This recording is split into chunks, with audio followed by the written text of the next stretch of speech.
사무엘상 13장 8절부터 15절 우리 한번 다 같이 합독하겠습니다. 시작. 사울은 사무엘이 정한 기한 대로 이레 동안을 기다렸으나 사무엘이 길갈로 오지 아니하며 백성이 사울에게서 흩어지는지라.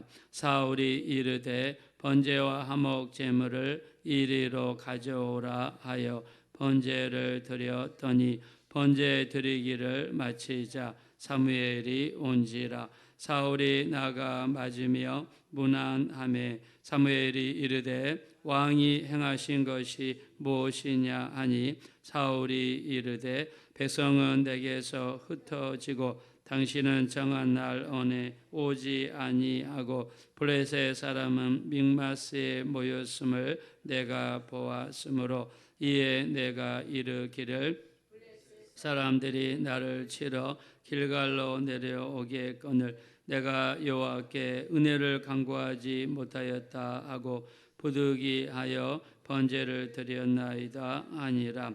사무엘이 사울에게 이르되 왕이 망령되이 행하였도다. 왕이 왕의 하나님 여호와께서 왕에게 내리신 명령을 지키지 아니하였도다.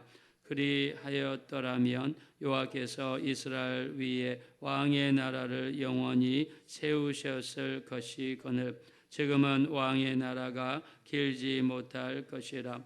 여호와께서 왕에게 명령하신 바를 왕이 지키지 아니하였으므로 여호와께서 그의 마음에 맞는 사람을 구하여 여호와께서 그를 그의 백성의 지도자로 삼으셨느니라 하고 사무엘이 일어나 떠나 베냐민 기브아로 올라가니라. 사울이 자기와 함께한 백성의 수를 세어 보니 600명 가량이라. 아멘. 사무엘상 13장에는 정말 무서운 이야기가 나와 있습니다.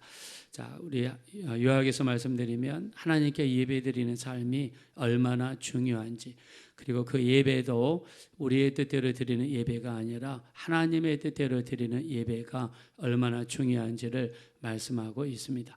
자, 오늘 사건을 통해서 결론부터 말씀을 드리면 사울 왕은 이제 왕으로서 상장 폐지되는, 왕에 오르자마자, 왕에 오른 지 2년이죠. 우리가 1절에 보면 왕에 오른 지 2년입니다.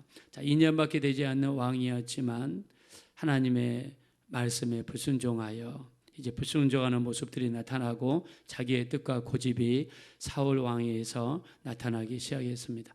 자, 그래서 하나님 말씀에 대한 불순종은 우리의 생각, 우리의 고집, 우리의 어떤 이런 것들이 안에 있어서 그것들이 하나님과 우리 사이의 관계를 방해한다, 이렇게 알 수가 있죠. 자, 우리가 제사는 반드시 제사장이 집전을 해야 됩니다. 자, 그래서 하나님께서 대제사장을 세우신 이유, 제사장을 세우신 이유를 우리가 앞에 출애굽기에서 수많은 곳에서 목격을 했습니다. 자, 제사를 아무나 드릴 수 있으면 왜 하나님이 제사장을 세우시겠습니까? 왜 하나님께서 대제사장을 세우시겠습니까? 자, 그래서 하나님께서는 질서와 또 그 안에서 하나님이 정하신 뜻에 따라서 이루어 가시는 것을 볼 수 있습니다. 자, 우리가 이 제사를 지낼 수 있는 사람들, 제사장들이고 제사장 할 수 있는 사람들은 아론의 자손들이죠. 자, 레지파는요, 우리가 하나님의 성막에서 일을 하도록 부르심을 받은 지파입니다. 그래서 12지파를 수를 셀 때에는 레이지파는 수를 세지 않았습니다. 그리고 레이지파가 빠지고 나서 요셉의 두 아들이었던 에브라임과 므낫세가 12지파에 들어가게 됩니다. 자, 레이지파 사람들은 성막에서 봉사하고 성막에서 일하고 하나님의 일을 해서 살아가는 사람들이죠. 가나안 땅에 들어갔을 때 그들은 땅을 분배받았습니까? 레이지파 사람들은 분배를 받지 않았습니다. 그리고 하나님이 레이지파의 기업이 되어 주었습니다. 구약시대의 레이지파는 신약시대의 성도를 상징합니다. 하나님과 가까이 하고 하나님의 성전에서 봉사하고 일할 수 있는 특명을 하나님이 성도들에게 주셨습니다. 레위지파 사람들은 하나님이 구별하여 거룩하게 하신 것처럼 우리 성도들도 십자가에 설리신 예수님의 보혈로 거룩하여지고 구별되어서 하나님의 일을 감당할 수 있도록 부르심을 받은 줄로 믿습니다. 그래서 레위지파 사람들은요, 성막 가장 가까이에서 살았습니다. 성막 동서남북 가장 가까이에서 살면서 언제든지 하나님의 성전을 위해서 봉사를 했습니다. 자, 우리 성도들도 마찬가지죠. 성도들도 거룩함을 구별된 우리들도 우리 주님 가까이 하는 방법이 무엇입니까? 예배를 통해서 나아가고 보혈을 의지해서 나아가고 찬양과 기도를 통해서 하나님께 나아가 하나님과 더욱더 깊은 교제가 이루어져야 될 줄로 믿습니다. 우리가 성경을 보면 참 신기합니다.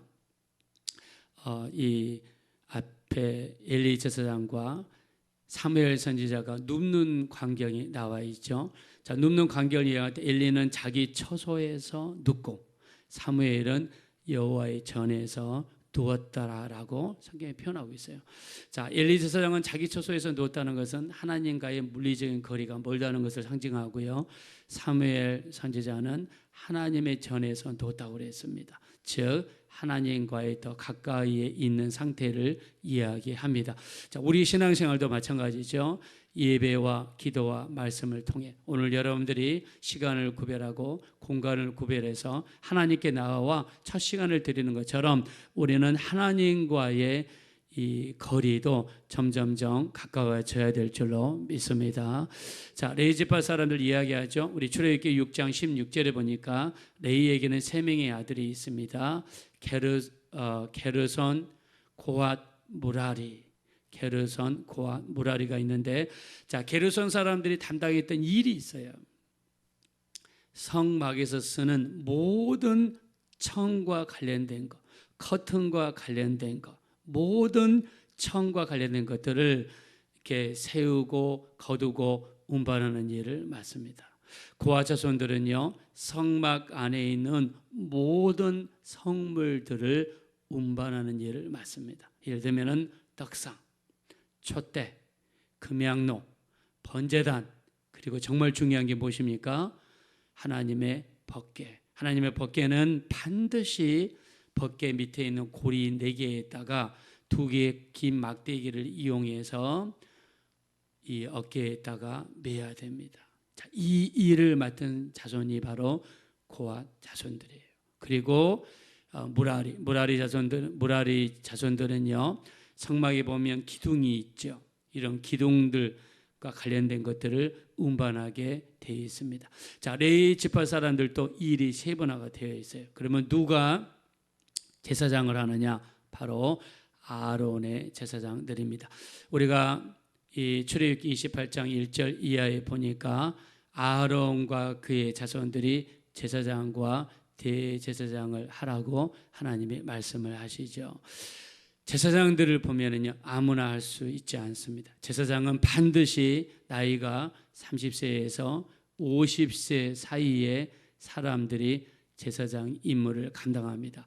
그리고 50세 이상의 사람들도 그 이후에 성막에서 봉사하는 일이 허락이 되었습니다. 자, 제사장들은 반드시 일정 기간 수련의 과정을 거쳐야 됩니다. 그리고 제사장이 입는 옷을 반드시 입어야 돼요. 그 옷이 무엇입니까? 바로 제일 안에 입는 반포 속옷, 겉에 있는 파란색 겉옷, 그리고 제일 바깥에 입는 에봇. 에봇은 앞치마라고 그랬죠. 여자들이 설거지하거나 요리할 때 앞에 쓰는 앞치마랑 비슷하게 생긴 것이 바로 에봇입니다. 에봇 바깥에는 흉패가 있습니다. 판결 흉패라고 그러죠. 판결 흉패 바깥에는 12개의 보석이 있습니다. 판결 흉패 안쪽에는 속주머니가 있습니다. 속주머니 안에는 2개의 돌이 있죠. 우림과 둠밈이라고 하는 2개의 돌을 판결 흉패 안에다가 놓습니다. 그래서 하나님의 뜻을 물을 때 우림이 나오면 yes, 둠밈이 나오면 no, 이렇게 해서 하나님의 뜻을 분별했습니다.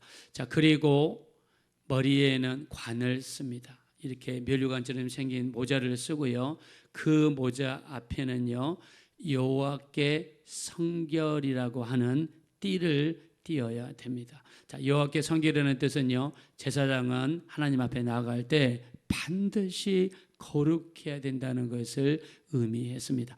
대제사장이 이스라엘 음력으로 7월 10일 날 대속죄일을 갖죠. 그때 백성들의 죄를 속하기 전에 자기와 자기 가족들을 위해서 먼저 이 속죄제를 드려야 됩니다. 그리고 나서 백성들을 위한 속죄 제사를 집전할 수가 있었습니다. 하나님께서는 하나님을 가까이 하는 자를 통해서 거룩함을 나타내시겠다고 그랬어요. 그래서 하나님 가까이에서 일하는 사람들은 거룩해야 됩니다. 거룩해야 됩니다. 우리 위로는 죄종들이 있죠. 그리고 성도들이 있습니다. 하나님을 가까이 하는 사람들을 성도라고 불러요. 성도라고 부르신 이유는 거룩한 하나님의 도를 추진한다, 이런 뜻에서 성도라고 합니다. 그래서 우리 구약의 제사를 집전하신 사람들이 누구냐? 바로 제사장들입니다. 제사장들은 하나님의 기름을 부어서 제사장으로 임명하고 거룩하게 만든 다음에 하나님의 일을 하도록 하나님이 명령했습니다. 자, 사울 왕이 이렇게 불순종할 것을 하나님께서 미리 아셨던 것 같습니다. 그래서 사울 왕을 위해서 미리 한번 예방 주사를 하나님이 놔주십니다. 자, 우리 한번 앞에 10장 8절로 한번 가보겠습니다. 10장 8절. 자, 10장 8절은요, 사울 왕이 왕으로 이제 부르심을 받는 장면이죠. 그리고 왕으로 임명되기 직전입니다. 자, 우리 한번 10장 8절 한번 다 같이 읽읍시다. 시작. 너는 나보다 앞서 길갈로 내려가라. 내가 내게로 내려가서 번제와 화목제를 드리리니 내가 네게 가서 내가 행할 것을 가르칠 때까지 7일 동안 기다리라. 아멘. 자, 이 장면은요, 사울 왕이 이렇게 왕으로서 기름 부음을 받고 나서 이제 제비를 뽑기 전에, 제비를 뽑아가지고 나중에 사울이 왕으로 뽑히게 되죠. 그 일이 있기 전에 사무엘 선지자가 예방 주사를 하셨어요. 길갈로 가서 7일 동안 기다려라. 그리고 내가 그때 가서 번제와 화목제를 드리겠다. 자, 사무엘은요, 선지자도 되고 제사장도 되고 사사도 됩니다. 여러 가지 직분을 겸임하여서 일을 수행하는 선지자요 제사장이었습니다. 자, 그래서 사무엘 선지자가 내가 갈 때까지 기다려라. 그리고 번제와 화목제를 누가 드린다고 그랬습니까? 내가 네게로 내려가서 번제와 화목제를 드리겠다. 분명히 10장 8절에 사울 왕에게 예방 주사를 놔줬어요. 훈련을 한번 시켰습니다. 가서 7일 동안 기다려라. 그리고 내가 가서 번제와 화목제를 드리겠다. 자, 이때는 사울이 7일 동안 기다렸습니다. 그리고 사무엘 선지자가 내려가서 번제와 화목제를 드렸어요. 자, 왜 그랬을까요? 하나님께서 사울 왕을 위하여 미리 한번 연습을 시켜준 겁니다. 사울의 연약함을 하나님은 너무나 잘 알고 있었어요. 자기 뜻대로 하는 사람, 자기 기분 내키는 대로 하는 사람, 그리고 기다리지 못하는 사람, 이미 하나님이 알고 있었습니다. 저는 이것을 사울 왕을 향하신 하나님의 배려요, 하나님의 사랑이었다라고 믿습니다.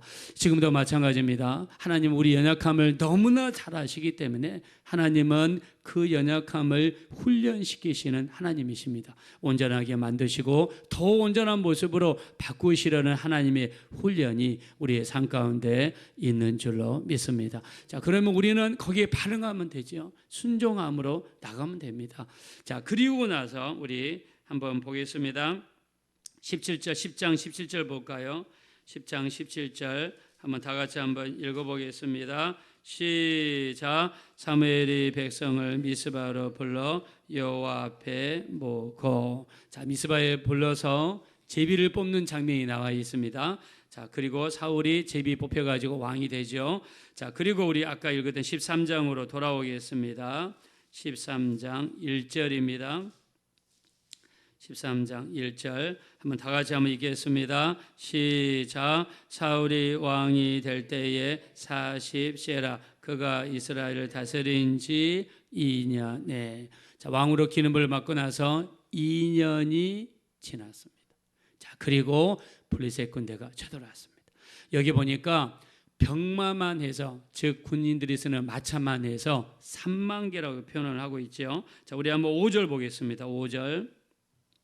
자, 5절 보겠습니다. 다 같이 읽어봅시다. 시작. 블레셋 사람들이 이스라엘과 싸우려고 모였는데 병거가 3만이요 마병이 6천 명이요 백성은 해변의 모래같이 많더라. 그들이 올라와 벳아웬 동쪽 믹마스에 진침해. 자, 블레셋 사람들이 쳐들어왔는데 병거 군인들이 쓰는 마차가 3만 대, 그 다음에 말을 탄 이 보병이 6천 명, 그리고 군인들은 해변의 모래같이 많다라고 그랬어요. 자, 이렇게 수많은 사람들이 쳐들어왔어요. 그런데 사무엘 선지자는 오지 않습니다. 하나님 앞에 예배를 드리고 그리고 전쟁에 나가야 되는데 오지 않습니다. 오지 않다고 그래서 사울 왕이요 여기에서 마음이 다급해진 겁니다. 다급해진 거예요. 그리고 백성들은 무서워서 숨기 시작하고 떠나가기 시작합니다. 자, 근데 우리가 나중에 이제 14장에 나오겠지만 이 이스라엘 백성들은 사실 600명밖에 되지 않았거든요. 근데 하나님이 누구를 쓰시냐? 요나단을 쓰십니다. 요나단을 쓰셔서 적진에 쳐들어가게 하시고 군인들을 흐트르게 만드시고 군인들끼리 자중질환이 일어나게 하시고 그리고 결국에 하나님이 요나단을 쓰여서 전쟁에 이기게 하셨습니다. 자, 우리가 전쟁의 양상을 보면 사람들이 많고 적음의 문제가 아니라 전쟁은 누구에게 달려 있습니까? 하나님께 달려 있다는 거예요. 하나님이 적은 자를 쓰셔서 하나님은 얼마든지 큰 전쟁도 이기게 할 수 있고 기적의 역사가 나타나게 할 수 있고 하나님이 얼마든지 큰 역사를 베풀어 주시는 줄로 믿습니다. 근데 사울 왕은요 환경만 이 현실만 보는 거예요. 다급하고 사무엘 선지자가 오지 않으니까 힘들고 어렵겠죠. 인간적으로 보면 그렇습니다. 근데 사울의 삶 속에는요 하나님을 의지하는 모습도 없고 하나님께 나아가 기도하는 모습도 없고 그냥 제사장이 안 온다고 해서 내 마음대로 예배해 버리는 그런 모습만 있었다는 거예요.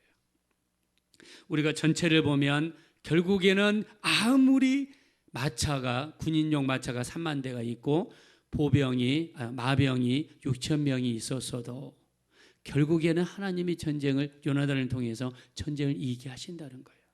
우리가 현실이 다급하고 현실이 어렵고 현실이 어렵다고 그래서 내 마음대로 해버리고 예배도 내 마음대로 해버리고 특히 이번에 코로나 3년을 거치면서 예배에 대해서 얼마나 많은 사람들이 예배를 가볍게 여기는지 몰라요.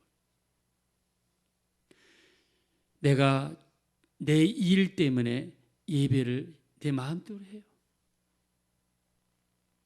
가끔씩 보면은요, 목사님, 제가 오늘 주일날 무슨 일이 있는데 좀 저랑 개인적으로 먼저 예배를 드려주면 안 되겠습니까? 여러분, 이 사울 왕은요, 자기 마음이 다급하고 현실이 다급하다고 그래서 그냥 예배를 자기 마음대로 해버려요. 그런 사울의 모습에 하나님은 대실망을 하시고 사울의 나라를 폐하시기로 작정을 하십니다. 근데 하나님이 바로 폐하시는 게 아니에요. 자, 이때가 사울이 왕이 된 지 2년이라고 그랬어요. 근데 사울은 왕위에 몇 년 동안 있었습니까? 40년 동안 있었어요. 그러면 하나님이 2년째 되었을 때 이 일이 일어났으니까 당장에 폐하지 아니하시고 바로 다음 왕을 세운 게 아니라 사울 왕에게 38년이라는 기간을 주신 거예요. 사울 왕이 온전하게 변화될 수 있도록 하나님께서 기다리신 거예요. 하나님은 분명히 피하신다라고 오늘 본문에 말씀하셨지만 사울 왕에게 기회를 주셨습니다. 하나님은 비록 심판의 말씀을 하셨을지라도 우리가 온전한 모습으로 변화될 때까지 기회를 주시는 하나님이신 줄로 믿습니다. 여기에서 하나님의 사랑을 보고요, 하나님의 인내를 발견할 수가 있습니다. 우리가 비록 하나님 앞에 잘못했어도 하나님은 돌아올 때까지 기다리시는 하나님이신 줄로 믿습니다. 우리에게 있어서 담대함은 예수님의 보혈입니다. 우리는 하나님 앞에 수많은 죄를 지은 자들입니다. 어떻게 하나님을 감동시킬 수 있습니까? 우리는 감동시킬 수 없습니다. 오직 예수님의 보혈 의지하고 예수님의 보혈 의지하여 하나님 앞에 나가고 예수님의 보혈 의지하여 회개하고 예수님의 보혈 의지하여 예배에 나갈 때만이 하나님을 감동시킬 수 있는 예배자가 되어질 줄로 믿습니다. 오늘도 예수님의 피 의지하셔서 기도하시고 예수님의 보혈 의지하셔서 더욱 온전한 예배, 영과 진리의 예배, 신령과 진정의 예배를 드리셔서 하나님의 관심을 끄시는 우리 모두가 되어지시기를 예수님의 이름으로 축원드립니다. 이 시간 기도하실 때 오늘도 예수님의 보혈을 의지하여 나갑니다. 우리의 모든 죄 허물을 용서하여 주시고 더욱 온전한 예배자, 영과 진리의 예배자, 신령과 진정으로 드리는 예배자가 되게 해주셔서 하나님 기쁘시게 하나님께 온전한 예배 올려드리는 우리 모두가 되게 해달라고 합심으로 간절히 기도하겠습니다. 거라시고 잡으라시 하나님 감사합니다. 우리를 불쌍히 여겨주십시오. 우리를 긍휼히 여겨주십시오. 우리는 온전히 예배하지 못할 때가 많습니다. 하나님 뜻대로 예배하지 못하고 우리 뜻대로 예배할 때가 너무나 많습니다. 우리 하나님 이런 모습을 회개합니다. 마음이 다급하다고, 우리 환경이 다급하다고 환경만 바라보고 우리 마음만 따라가다가 하나님을 의지하지 아니하고 우리 주님께 기도하지도 아니하고 살아가는 그런 모습들을 봅니다. 우리 하나님, 우리 어떤 상황에서도 기도하는 우리가 되게 도와주시고 하나님께 맡기는 우리가 되게 도와주시고 온전한 자의 모습으로 변화될 수 있는 우리가 될 수 있도록 우리 하나님 역사하여 주시옵소서. 우리 하나님 진심으로 고맙고 감사합니다. 우리 하나님 우리를 불쌍히